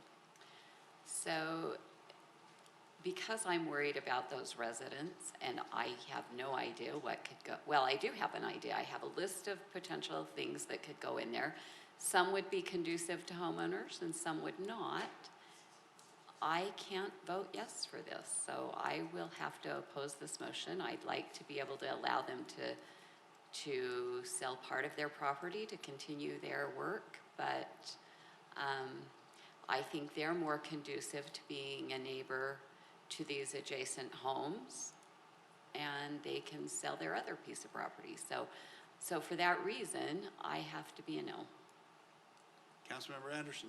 One more question. On this rezone request, the first time and this time, can you confirm if the residents east of the Site 2 parcel within 300 feet were notified of the zone change? Or the potential zone change? So 300 feet to the east, like when we do typical, they all receive notification postcards that said they're rezoning this property to CM and on these dates and times? Yes, they received notice. I don't have the packet, the mailing, but we could easily produce that if necessary. Okay, thank you. Councilmember Burton. Thank you, Mayor. Since our last public hearing on this, I've paid a little closer attention as I've driven around to see how we divide from residential to commercial. We've got places like Big O Tire right closer to residences than what this is going to be. We make a lot of noise in other tire places. I was looking over at Naylor's Farm, which is a nice residential place, and they got a shopping center right there with big trucks driving around behind. So I actually see that this is a better zoning than some of those others have, and they've got an extra little cushion due to that easement than these others have. So I don't see this as being an issue in this situation, so I will be voting in favor. Councilmember Jacob. Thank you, Mayor. This is a different zone than those things, though. I mean, this is not retail. This is CM, C for commercial, M for manufacturing or industrial. It's that kind of in between thing. So, yeah, if we have things in other parts of the city that weren't good ideas, I don't want to replicate not good ideas and do them again just because we've done them once. So, anyway, I'm going to be a no on the motion. Councilmember McConaughey. Thank you, Mayor. My hope was that by taking a little bit of additional time, we could find something that would work well for both. And I don't quite feel like we're there. I don't want to just go with, I appreciate Mr. Langford suggesting that this is the best tool that we have. We've had conversations about the need to reevaluate our tools. Moving to form-based zoning instead of Euclidean zoning, this might be a good case study for how we could apply some of those concepts to move things forward. Being that I myself live in a home that borders up against a use that's a lot heavier than residential, I'm very, very mindful of those residents in those homes right there. I'll also note that when I bought my home, the heavier use was already in place. When these folks bought their home, it was zoned public facility, and that's kind of what they were expecting when they went in. Even though there is that easement, and this is a big thing for me, even though there is that easement, that's not saying there will be no construction for there will be no anything for 119 feet. As has been noted, you could have drives that go right up against that as close as 20 feet to the property line. I'd like to see something, I've got to be careful, I'm just thinking out loud, but I would like to see something kind of like a PC type zone that gives staff and council a lot more flexibility to be able to work with that. Obviously this isn't PC because you're not mixing and matching those various uses. This is a different use, but perhaps there's some other tool that could be created that gives us a little bit more flexibility with this type of infill development. I could see things like this coming up again with infill development, but also with redevelopment. As has been pointed out by Councilmember Burton, just because somebody goes in there, if we were to rezone, let me back up. An asphalt company may have been told no today, but somebody could come in, say, hey, I want to buy this to put in a car wash. Great. It's sold to them with the intention to put into a car wash. They have financial issues. They have to turn around and sell it, and they sell to somebody else who has a less compatible need that does happen to be allowable. I don't want to put the city in a position where that could potentially happen. So with all those moving pieces in mind, I'm not seeing anything that properly fits. Everything's still a little bit jumbled up. Hopefully that helps explain my thought process a little bit and why I'm going to have to be in opposition of the motion that's been presented. Thank you, Mayor.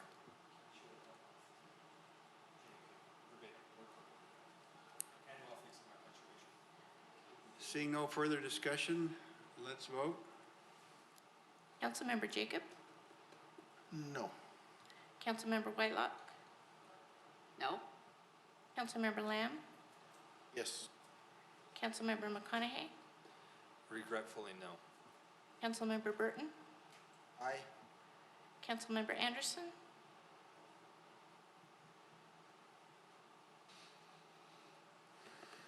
I so bad want to, but I'm gonna have to vote no.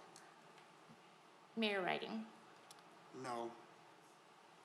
Motion fails 3-4. Who was the third? I had 5-2. Lamb, Burton, and the mayor? You said no? I said no. Sorry.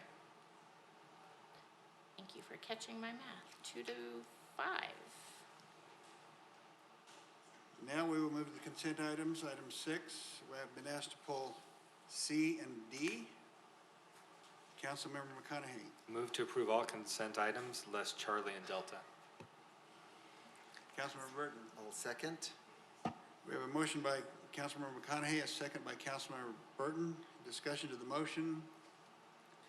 Seeing none, let's vote. Councilmember Burton? Aye. Councilmember Whitelock? Yes? Councilmember McConaughey? Aye. Mayor Riding? Yes. Councilmember Anderson? Yes. Councilmember Jacob? Yes. And Councilmember Lamb? Yes. Motion passes 7-0. Item 6C, approve resolution 19-165, awarding a contract to Method Studio, Inc., and authorizing the mayor to execute a contract between the city and Method Studio, Inc. for the design services for the new West Jordan Community Center. And Councilmember Whitelock has asked that this be pulled. Thank you. Yeah, I just had a couple of comments, questions. In here, and I should have written which pages they were on, and I didn't. So I'll just go for it, and maybe Corbin, you might be the guy, I don't know. I believe committees, and maybe Chris knows as well, or Dirk, didn't committees, this is the same group that gave you the last renderings, right? Yes. And weren't committees involved and gave input? So in there, I read something from them about having committees and stuff. I wouldn't really be in favor. I would think they should already have information. And to bring in public committees again, I just wouldn't be in favor of that. But it also talks about a working committee, and I wondered who would be on that working committee.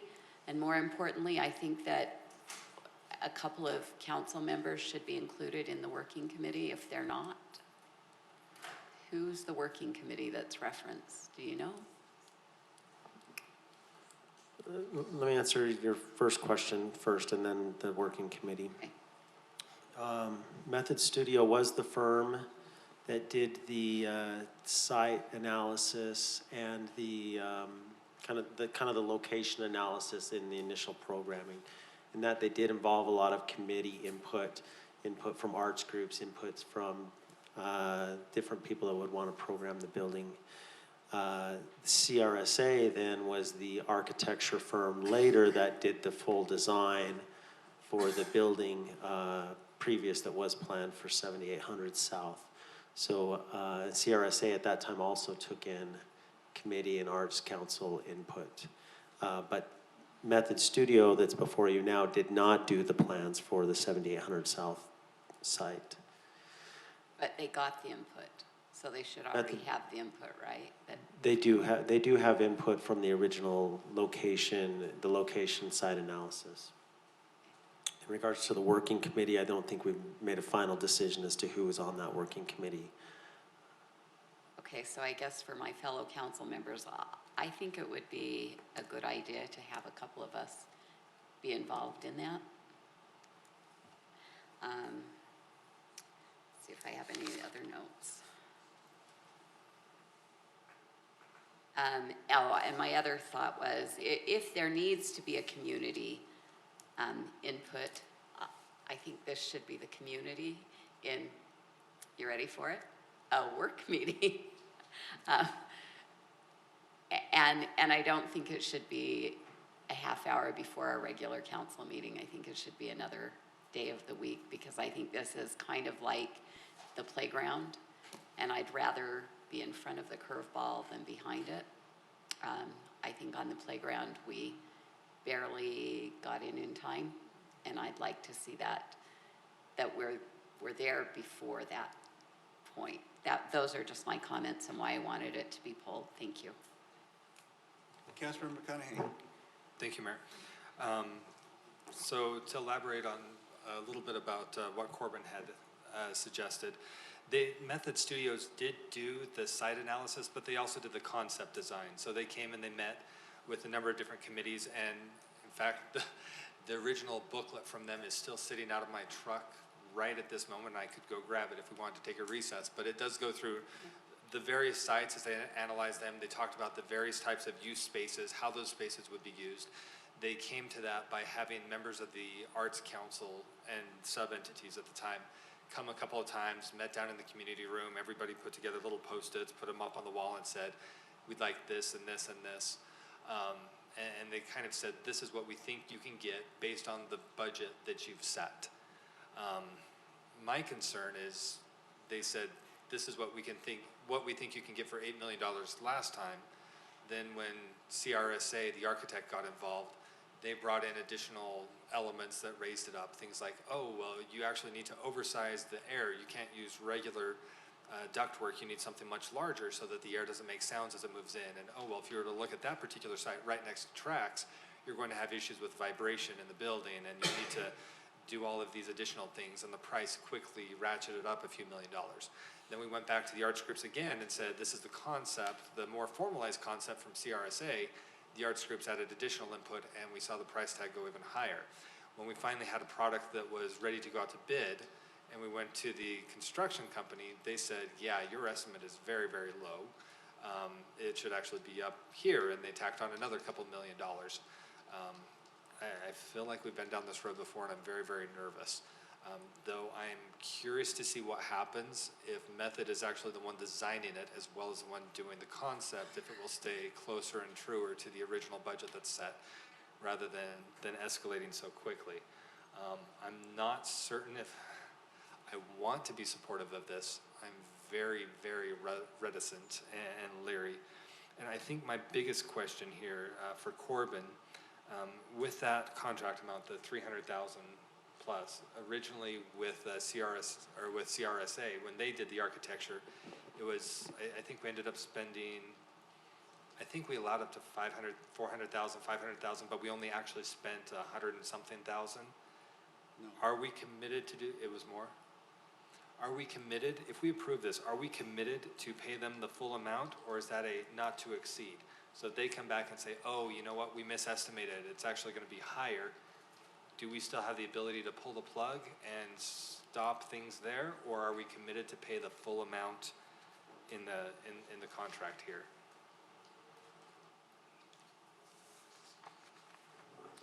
No, the resolution says not to exceed. I'm trying to look at the provision in the contract.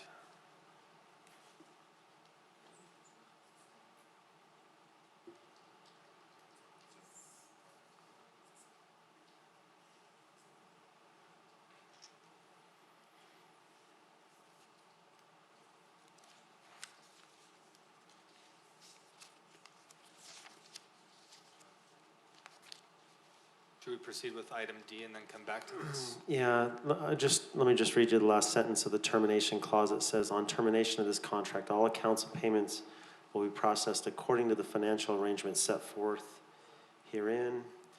Yeah, let me come back to that. Let me look at that, come back. So with that, Mayor, I would propose we move on to item D and then return after item D to item C. Or I have another question on C, which is different than his. We could discuss that if you like, whichever way Okay, you want. if you still got a question on C, let's go ahead and take it. Okay. My question on C is, as a council, we had received a question from the arts community asking about the name of this being moved. It doesn't have arts in the name. Here it says West Jordan Community Center, and they would like to have arts listed in there somewhere so someone doesn't think that it's like a racquetball court or something like that, a type of community center. So we can call the West Jordan Cultural Arts Center or West Jordan Arts Community Center or something to keep the word name arts in there. And I have no heartburn with that. I'd be fine keeping the word arts in the name of there someplace. Anybody have any problems with that? I think it's appropriate.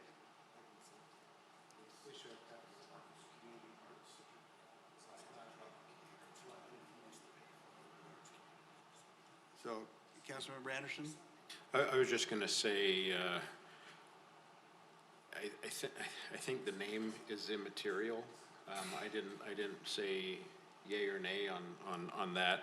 Just looking at some of their relevant experience with names, they have the Mid-Valley Performing Arts and Community Center. They have the Orem Community Center, which includes an auditorium, gallery, and multipurpose facility.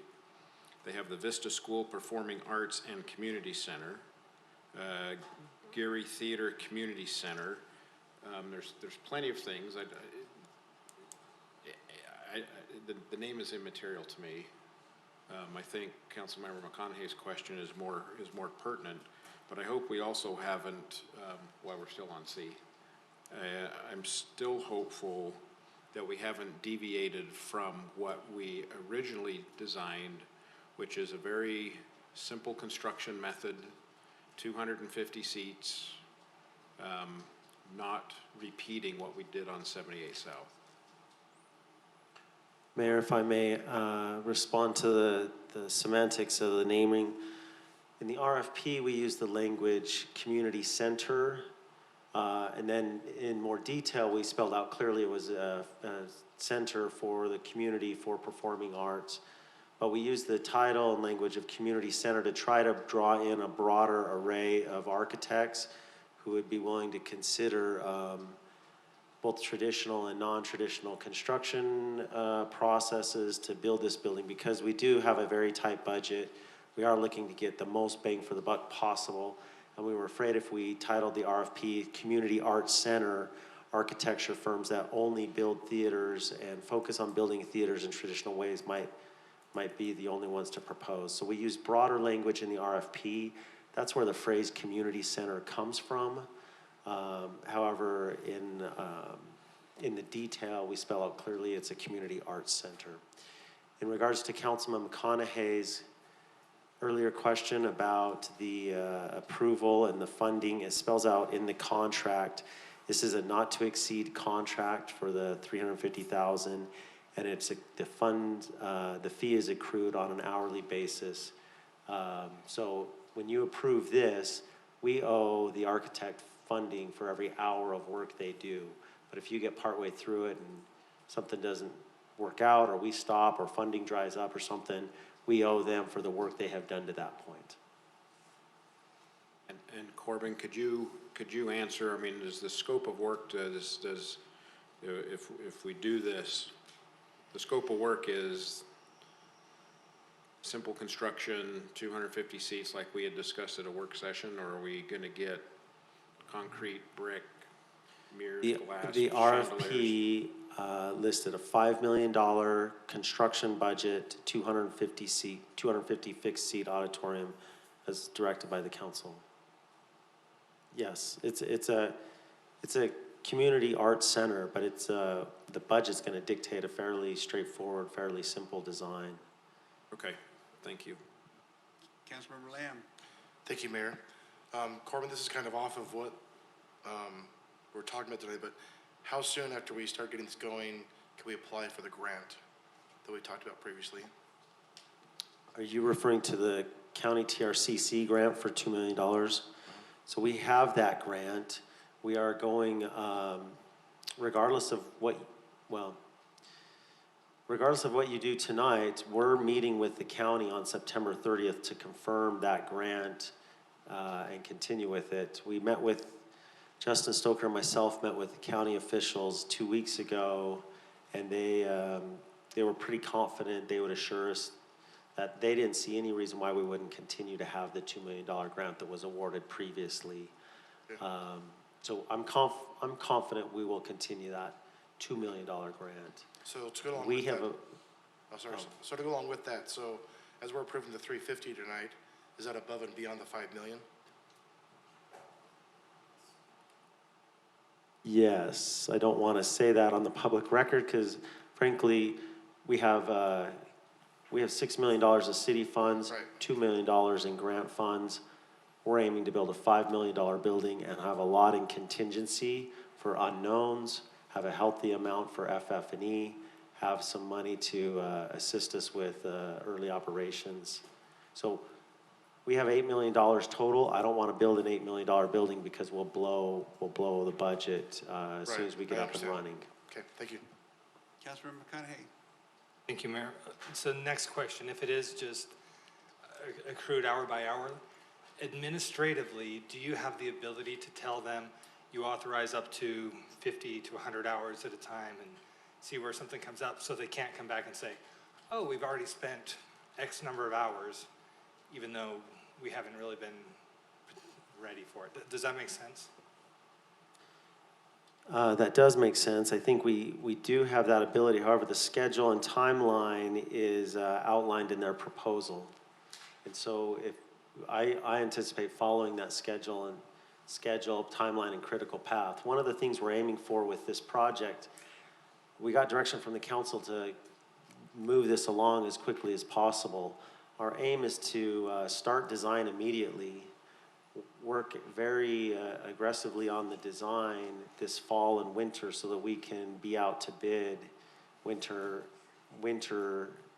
early spring when it's a good bidding season so we can get started on construction summer of 2020. Okay. Thank you. I just want to make sure that there's some sort of control so that staff still is in control of what's happening. It's my intent to meet with the architect weekly to watch and monitor closely that, that process. I would be in favor, I think I can be in favor of moving forward on condition that at least 2 council members are included in those conversations, as was suggested by Councilmember Whitelock. Ideally, 2 council members and the mayor.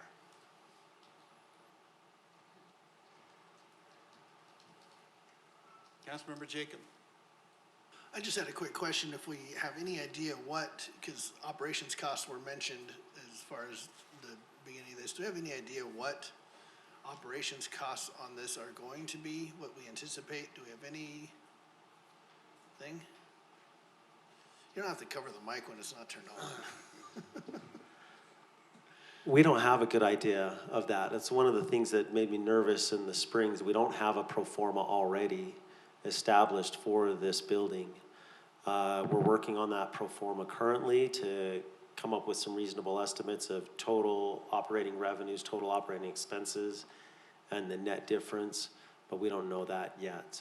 Okay, thank you. Councilmember Burton. Thank you, Mayor. So Corbin, carrying on with that, that will also include revenue that we receive from those users of some sort. Thank you. Councilmember McConaughey. Thank you, Mayor. To answer Councilmember Jacob's question, the first time Method Studios came through, they said based on what we were asking, they said they did not expect O&M to exceed $50,000 to $60,000 a year.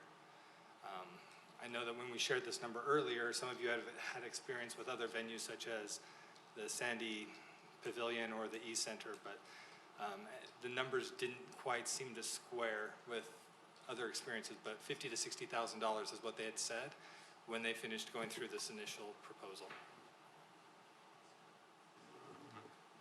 Yeah, those revenues and expenses will vary greatly depending on what assumptions we make about how the building's used, how often it's used, and so on.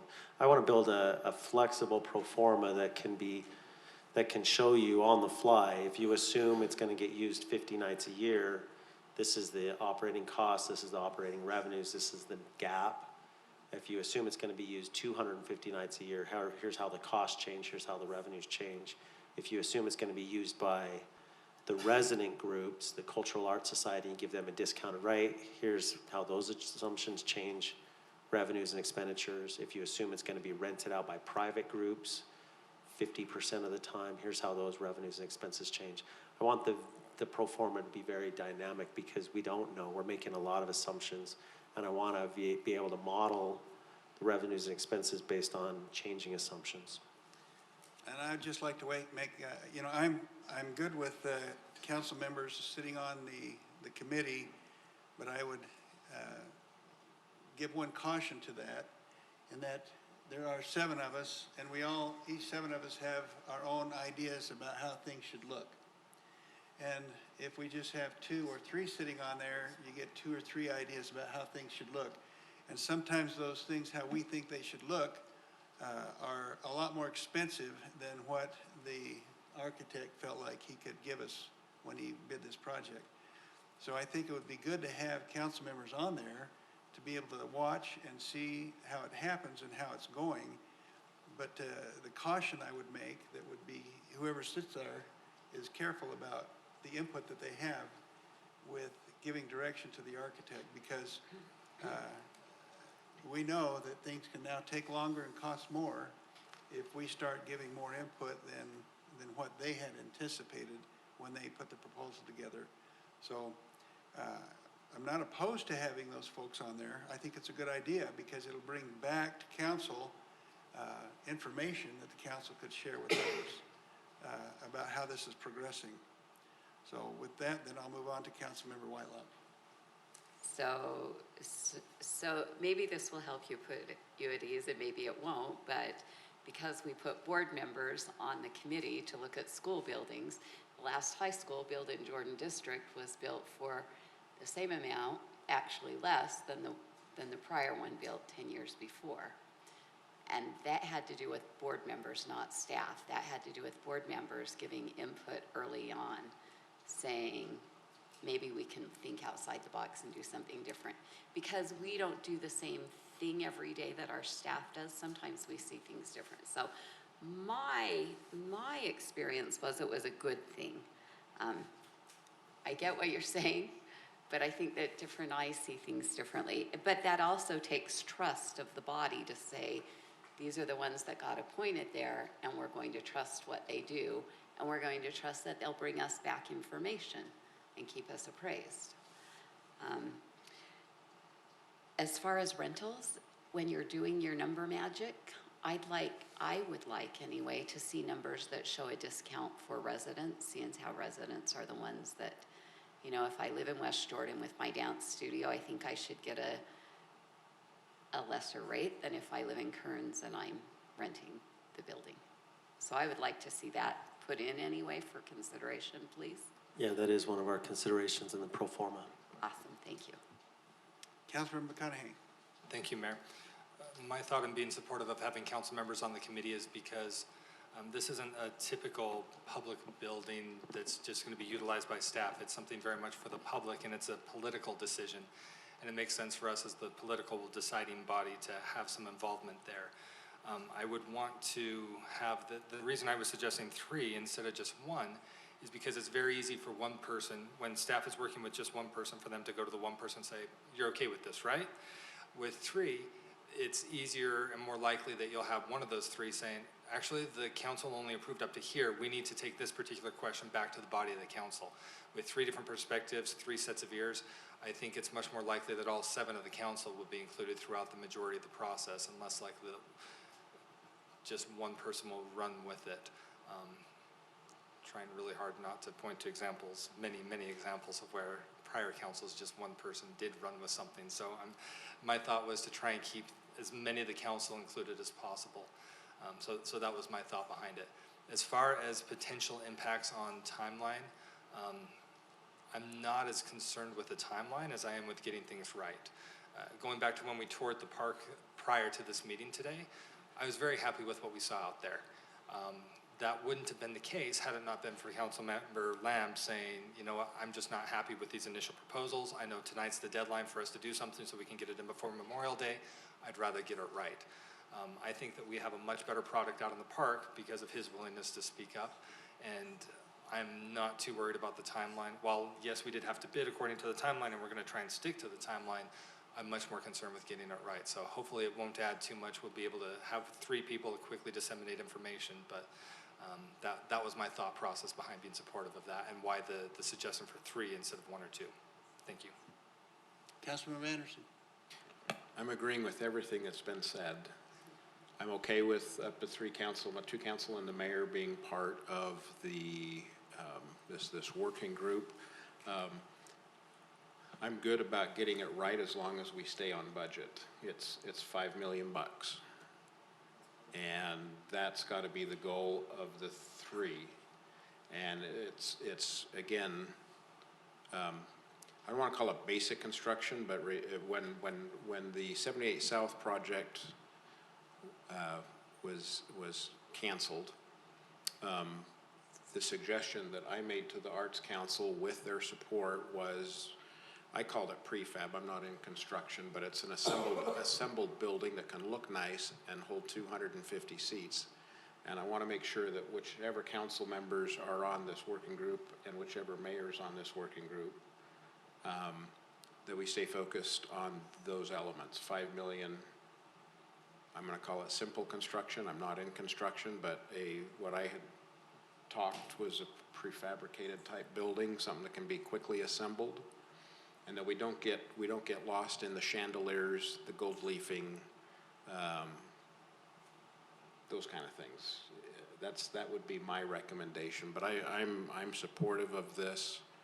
I just don't want us to get lost track. Stick to what the Arts Council wants. Stick to what the community is desirous of as far as its financial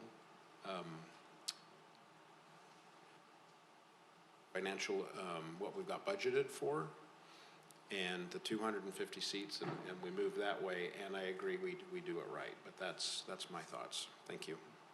Councilmember Burton. Thank you, Mayor. I am ready to make a motion. Let's see if I do this right. Are you ready, Jamie? I move to adopt resolution number 19-165, awarding a contract to Method Studios, Inc., and authorizing the mayor to execute a contract between the city and Method Studio, Inc. for design services for the new West Jordan Arts Community Center with a standing committee, including 3 council members and the mayor, 2 council members and the mayor. How do I end this? Oh, period. Councilmember Lamb. Second. We have a motion by Councilmember Burton, a second by Councilmember Lamb. Discussion of the motion, Councilmember Anderson. Could you repeat the name that was part of the motion? West Jordan Arts Community Center. Oh, it was Community Arts. West Jordan Community Arts Center. It was that way. Thank you.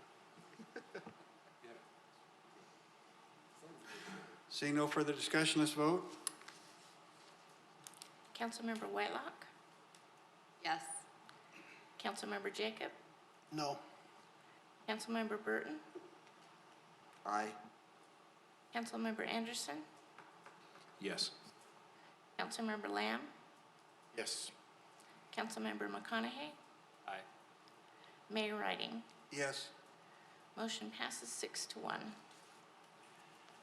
Item 6D, approve resolution 19-166 to award a contract to ZPSCO Contractors, Inc., and authorize the mayor to execute a contract with ZPSCO Contractors, Inc. for artificial turf for the Wild West Jordan Playground Project. This has been asked to be pulled by Councilmember Burton. Thank you, Mayor. The reason I'm pulling this is because I wanted to have a little further discussion, and I'd actually like some help from Councilmember Whitelock on this, because she may have some information that can be helpful. But as I recall, the Jordan School District decided to put artificial turf in some of the football fields. And that didn't turn out quite like they had anticipated it would. There were some issues due to the heat, as I remember, and they had to end up watering the artificial turf before games in order to be able to use the fields because they would get so hot, whereas regular turf, that didn't be the case.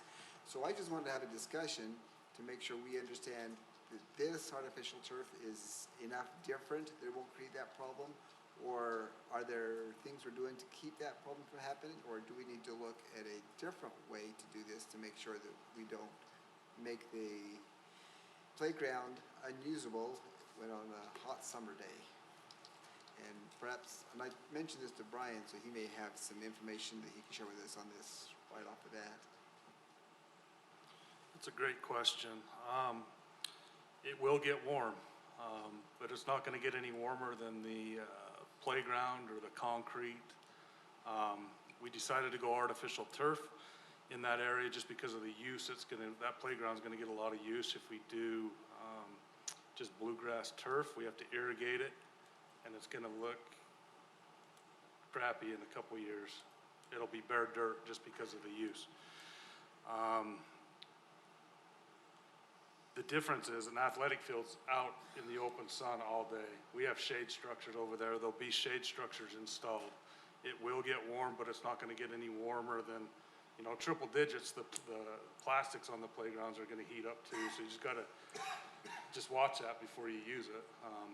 This will be better than a lot of the playgrounds we have due to the shade structures, though. We don't have a lot of shade structures on the other 60 playgrounds that we have.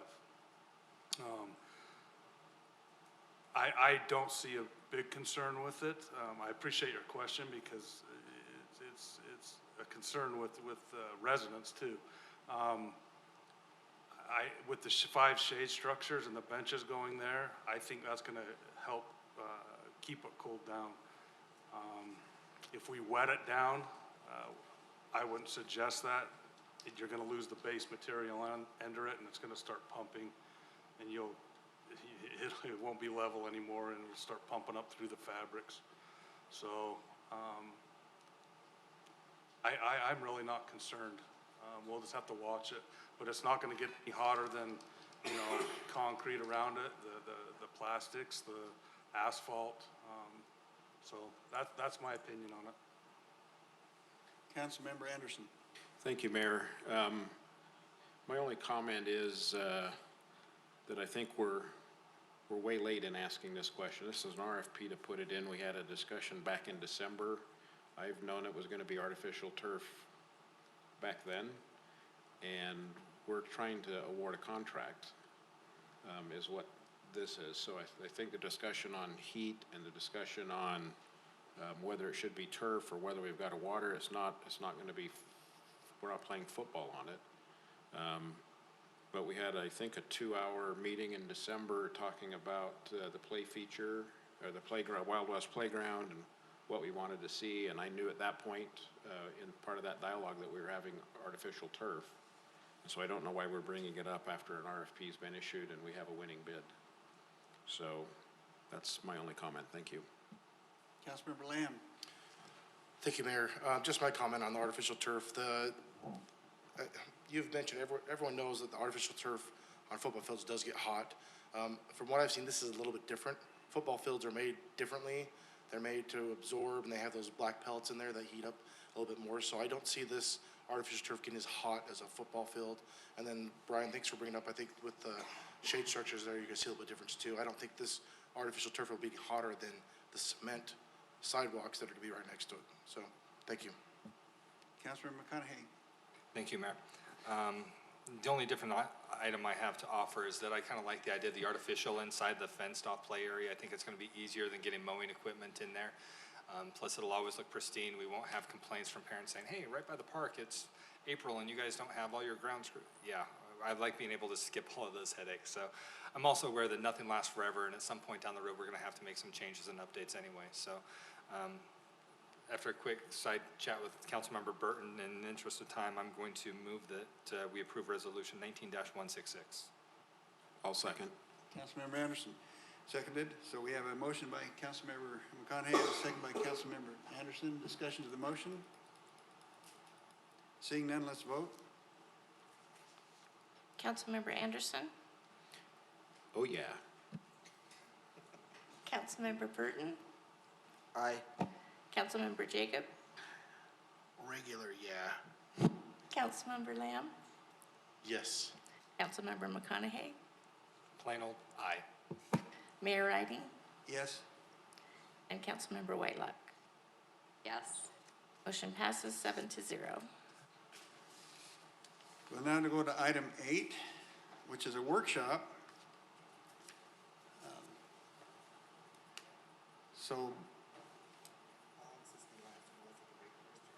Well, Brian, how long are you talking? That's gonna be up to you guys. I'm just here to answer questions. I wanna thank you first for showing up out there, and kind of seeing the progress that's being made. Just a couple updates. We have a pretty aggressive construction schedule to finish up. We wanna be done we wanna open October 17th. Barring no more weather, can't have a lot of rain because we're moving into the landscaping and finishing up concrete. The pour in place should be done by the end of next week, again, barring no rain. And then we got landscaping. Landscaping's gonna take some time, but we've got the resources in, and they've started doing that grubbing and they're gonna start installing the irrigation systems there and getting grades and moving forward in that direction. So the intent is to have an open house on the 17th of October. Open it up. There is some lead time on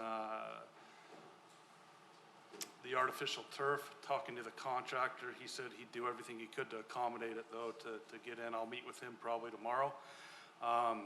The shade structures and stuff just got a PO for that today. There's some lead time on that. But again, they're pulling some strings with Playworld to get the structures here on time. If not, that's not gonna hinder the opening. We can come back later, because we'll put sonnet tubes in the artificial turf areas. Just put the artificial turf over the sonnet tubes with the boards covering it, which will allow us to open and have that artificial turf area open.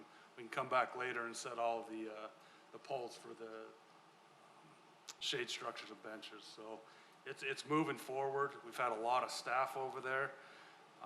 We've had to pull staff off of different projects to get them over there to finish the concrete. But it's going really well. We're, other than yesterday and today, we lost some time with the rain.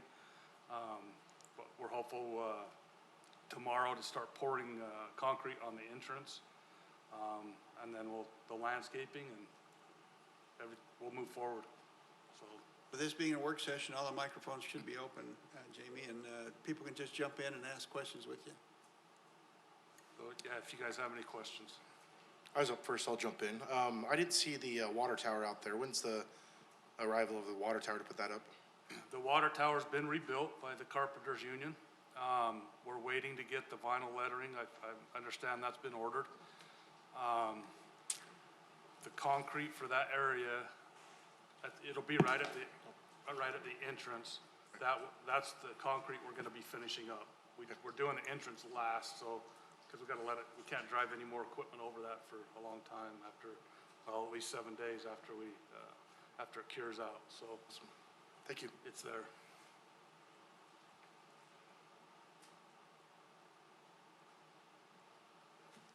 Councilmember Anderson, it's open mics there.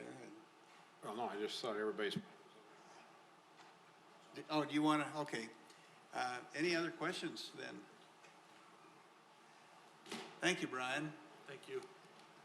So we'll move to item number 9, a closed session. Mayor, may I just interject and suggest, we want to move forward as quickly as possible to start meeting with Method Studio. We had anticipated doing it this week, in fact, sort of arranging with them.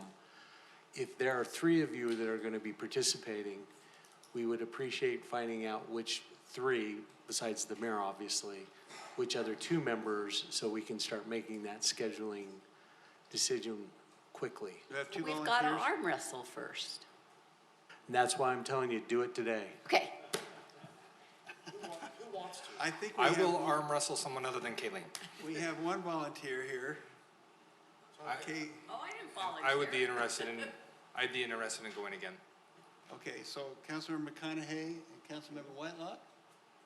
I can try. Depends. Well, is there someone else? Let Do me we see. know when we're meeting? We don't know the meeting days or times. I do anticipate it will be weekly meetings, at least for the first 2 to 3 months. If they could be Mondays or Tuesdays, I would love to join. Do those work? This Usually. coming Monday does not, but most others should. Should we have an alternate as well, like Councilmember Anderson Well, perhaps? if I can't be there in person, I could dial in most likely. Well, we're hoping not to make this too complicated of a process to get this done. Don't call this too complicated, maybe we shouldn't be looking at building an art facility.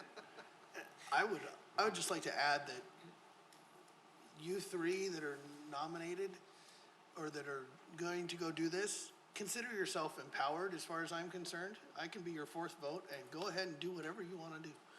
I will still happily call you on a regular basis, if nothing other than clutter up your caller ID. I Okay, appreciate just, Corbin, if you'll just keep us But posted. I think that probably applies to most of the committees and things that we appoint each other to. Consider yourself empowered to go and be on that committee and do the stuff. Go do the stuff.